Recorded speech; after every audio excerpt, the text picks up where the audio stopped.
que se ha reactivado de a poco, a pesar de que el año pasado fue uno de los primeros en que fue aprobado sus protocolos para una vuelta al trabajo en presencial, digámoslo así, en vista de su actividad, donde se requiere efectivamente la mano de obra y el trabajo de persona en la obra como tal. El sector de la construcción tuvo una caída muy fuerte. Desde el año 2016 ha intentado recuperarse, sin embargo, pues diferentes temas han hecho que el crecimiento no necesariamente se ha sostenido y en el último año evidentemente un declive. Con nosotros a esta hora de la mañana está con nosotros el gerente de la inmobiliaria ISIFCO. Ingeniero Jaime Sánchez, ¿cómo está usted? Muy buenos días, gracias por acompañarnos. Muy buenos días, Byron. Uno de los sectores que intenta reactivar, y lo ha dicho el nuevo ministro de Vivienda, Darío Herrera, es precisamente la vivienda popular a través de programas. Ellos dicen que pueden por lo menos llegar a unas 200 o 300 mil viviendas al año a través de programas de viviendas sociales, lo que también se conoce como vivienda de interés popular, aunque más se confunde como que fuera VIP. Entiendo que ustedes también están ahí en esa categoría. ¿Cuál es la situación del sector ahora? En este momento tenemos una situación de optimismo porque hay un clima de inversión, un clima pro negocios, pro mercado en el país, y nosotros como desarrolladores inmobiliarios y constructores estamos haciéndonos parte de esa idea, y tenemos en este momento desarrollos por 25 millones de dólares en el plano de la vivienda VIP, tanto en casas y departamentos en Quito. La vivienda VIP consiste en que el Estado ecuatoriano, a través de un fondo, subsidia la tasa de interés de los compradores, de los clientes, y principalmente nosotros como empresa y en general el plan está enfocado a los jóvenes. Los jóvenes de clase media, porque hasta el plan está regulado hasta 70 y 90 mil dólares, está enfocado a los jóvenes de clase media que de otro modo están condenados a pagar arriendo. Es decir, si ellos, para independizarte, un joven de 25 a 35 años, que es nuestro target, se independizan, tienen su pareja, recién casados, los niños chicos, ellos pagan arriendos de 300, 400, 500 dólares. Y en el mundo anterior, donde las tasas de interés del 8, del 9%, del 10%, que son una locura, es imposible, y con entradas de 30%, donde te piden 20 mil, 30 mil dólares de entrada, se vuelve para ellos imposible. En este momento, con el plan de vivienda VIP, el 5% de 70 mil son 3.500 dólares, con eso ya tienen un departamento. Nosotros producimos departamentos de 60 mil dólares. La tasa de interés es del 5%. La tasa de interés es del 5%, la entrada pero la es del banca 5%. Pública. ¿Perdón? La banca pública. La banca pública. Llámese BIES.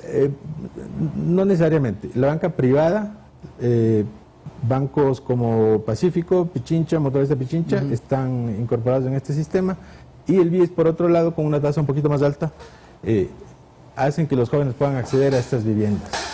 Hay un problema que es el acceso al crédito. Es decir, las personas con ingresos menores de 1.000 dólares, promedio 1.500, 2.000, de una familia promedio me refiero, muy difícilmente alcanzan a ser sujeto de crédito. Y es ahí donde las buenas intenciones del sector inmobiliario se ven frustradas, porque efectivamente ese acceso al crédito cada vez es limitado porque no hay facilidades de la banca para que el usuario, en este caso, el que necesita una solución habitacional, lo pueda acceder. ¿Cómo pretenden ustedes que la banca efectivamente permita ese acceso y no sea tan rígida al momento de calificar los créditos? Sí, es un problema estructural del sector. La formalidad del empleo en el Ecuador es el grave problema, por un lado, y por otro lado... No se puede garantizar ingresos permanentes por un determinado tiempo, y eso da inseguridad a la banca. La capacidad de demostrar que existen esos ingresos estables a largo plazo. Los bancos necesitan que el comprador demuestre que puede hacer frente a esos pagos a largo plazo, y eso se hace a través de estabilidad laboral, con deudas controladas. Por eso es importante que los jóvenes y los ecuatorianos estén conscientes que hay que mantener las deudas controladas, hay que tener su buró de crédito en orden, estabilidad laboral, y básicamente es un problema que tiene difícil solución, ¿no? Los bancos tienen sus parámetros de riesgo, cómo miden. Entonces la banca pública ahí sí tiene, y sobre todo el BIES, ¿no? El BIES tiene una función, es un actor, social, es el actor más importante. ¿No? Exacto, y el BIES tiene que mantener su tasa de interés En algún momento recuerdo, que, perdón que le interrumpa, en algún momento sí. recuerdo que el BIES tuvo incluso hasta unos 800 millones de dólares en créditos allá por el 2017-2018. Sí. Por diferentes circunstancias cayó y este 2020, a pesar de la pandemia, dijeron las autoridades del BIES en ese entonces que habían puesto unos 300 millones de dólares, que para el monto que ha manejado el banco relativamente es bajo. Este año han dicho las autoridades del BIES se pretende o poner al mercado disponibilidad de unos 500 millones para créditos hipotecarios, evidentemente los afiliados del Seguro Social, quienes están en la relación de dependencia, como se denomina. Sin embargo, eso de las tasas de interés, incluso hubo una pequeña discrepancia que le costó el puesto al entonces gerente general del banco, de 5 o 4.8, si no me equivoco. De 5.99 a 6.7. Exactamente. Entonces eso generó cierto malestar y no sé si eso alteró un poco la dinámica de la estructura de negocios. Nos produce inestabilidad, nos produce incertidumbre. Porque la gente se contrae al constructor le produce, al desarrollador inmobiliario le produce incertidumbre y eso obviamente al cliente. El cliente no sabe si eso será, no será. En este momento tenemos ese problema. No sabemos, el BIES va a mantenerse, va a subir, en fin. Es importantísimo que la tasa de interés se mantenga en niveles competitivos y al alcance de las personas, porque tasas de interés del 10-11% con la banca privada, eso mata, digamos, el desarrollo inmobiliario. Tasas más cercanas al 5%, por debajo del 5% serían lo ideal, y el BIES debería mantenerse en esos márgenes y rentabilizarse a través de otras inversiones. ¿Cuánto influye en el resto del sector financiero para inmobiliarios que el BIES pueda dar una tasa baja? Eso hace que las demás empresas financieras, llámese bancos o mutualistas, también tengan que bajar el costo. Absolutamente. Recuerdo en el año 2005, es un actor importante me parece, lo que haga el banco. El banco, correcto. El banco y otro banco que, a pesar de tener estructura privada, es banco público, el Banco Pacífico. Del Pacífico, así es. Fue el Banco Pacífico en el año 2005, recuerdo. Bajó una tasa, que puso una tasa de 7% y todo el mercado que tenía tasas incluso de 14 y 17% llegaron a niveles de 9. Entonces, sí, un actor importante público como el BIES sí tiene una herramienta de poder manejar la tasa de interés hacia abajo. Esto produce mucha construcción, mucha vivienda, y eso es un efecto dinamizador enorme dentro de la economía. Es positivo para el país, es positivo para la gente que accede a vivienda. Entonces realmente sí hay que tener el foco puesto ahí. Hacemos un llamado a las autoridades, nuevas autoridades, y sobre todo en el BIES, que al parecer todavía no tiene una nueva autoridad, que la tasa de interés hipotecaria es una ficha muy importante y necesita mantenerse, incluso bajarse para ser competitiva con la tasa de BIP. ¿Han tenido como sector inmobiliario en general, como constructores, algún acercamiento al nuevo ministro Herrera de Vivienda, que tiene un plan, incluso fondos de un fideicomiso para vivienda popular, precisamente, vivienda por debajo de los $90.000? ¿Conocen algo ustedes de esto? Sí, hay apertura de parte del nuevo gobierno a estar cerca de los desarrolladores inmobiliarios, los constructores, y entiendo que a través de ciertos gremios hay el acercamiento. Entonces estamos optimistas, pensamos que eso se va a mantener. Hay planes, hay una nueva ley que se está discutiendo de vivienda social, y la idea del gobierno es facilitar las cosas para los constructores, para que haya producción de vivienda para los jóvenes, y los jóvenes estar atentos a estos planes de financiamiento económico, acercarse a los proyectos, acercarse en el internet. Uno puede encontrar, ¿no es cierto?, toda la oferta, y reemplazar su arriendo por una cuota hipotecaria de largo plazo y tener su vivienda propia.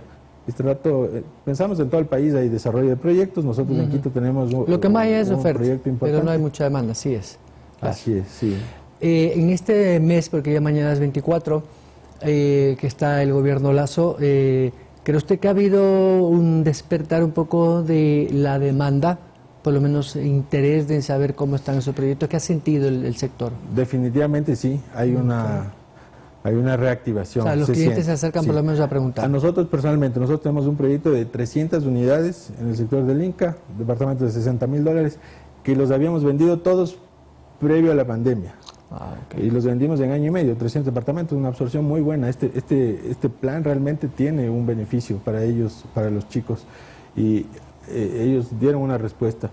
Luego hemos tenido una caída o una devolución aproximadamente del 20% de las unidades. Por la falta de recursos por de la empleo. falta de empleo, la bajada de sueldos, se han endeudado en otros temas para ayudar a familias. ¿Qué porcentaje de esas soluciones habitacionales que ustedes lograron negociar fueron entregadas? Nos han devuelto más o menos del 20%. O sea, de 100, 20 de 300 nos devolvieron 60. Ya están absorbidas nuevamente. ¿Y están en proceso de coactiva? ¿En qué proceso están? No. Solamente eran reservas, porque nuestro proyecto está en construcción.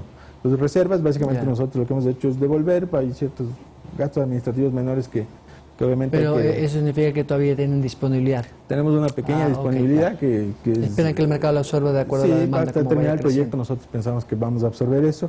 Entonces hay que estar atentos porque la producción de vivienda VIP en la ciudad de Quito también es limitada, ¿no? Por supuesto. El espacio, a propósito de eso, el costo no solo de la tierra, sino del el costo predial, el costo de impuestos también influye mucho en el costo final. Y lamentablemente Quito sí es de las más caras, no solo porque el metro cuadrado, el espacio sea más costoso que en otras ciudades, sino que un poco la filosofía de la autoridad municipal es que las construcciones no sean para ampliar la ciudad, sino, como dicen los constructores, para arriba. Y eso hace encarecer el producto final. Por eso el impacto muchas veces es mayor, porque hay una carga impositiva importante. Sí, el impuesto predial de este año fue... En vez de reducirse, se ha incrementado. Sí. Paradójicamente a otras ciudades donde se bajó. Correcto. Aquí hubo un incremento importante del impuesto predial. La autoridad, obviamente, el mundo inmobiliario se basa en tres pilares. Uno es la normativa y la autoridad, ¿verdad? Claro. Efectivamente hay un espíritu de crecer la ciudad hacia arriba, no expandirla, eso es correcto.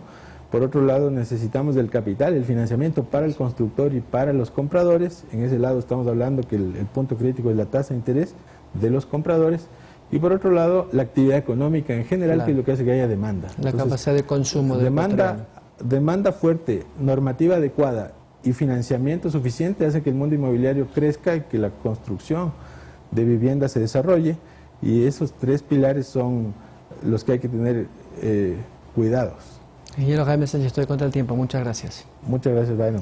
El gerente de la inmobiliaria ISIFCO, a propósito de estas soluciones habitacionales para la clase media, con viviendas por debajo de los $90.000, que según el gobierno forma parte, por ejemplo, de esta reactivación del sector inmobiliario y la construcción, que como todos sabemos es un motor del empleo. 7 de la mañana, 21 minutos, regresamos con otros temas.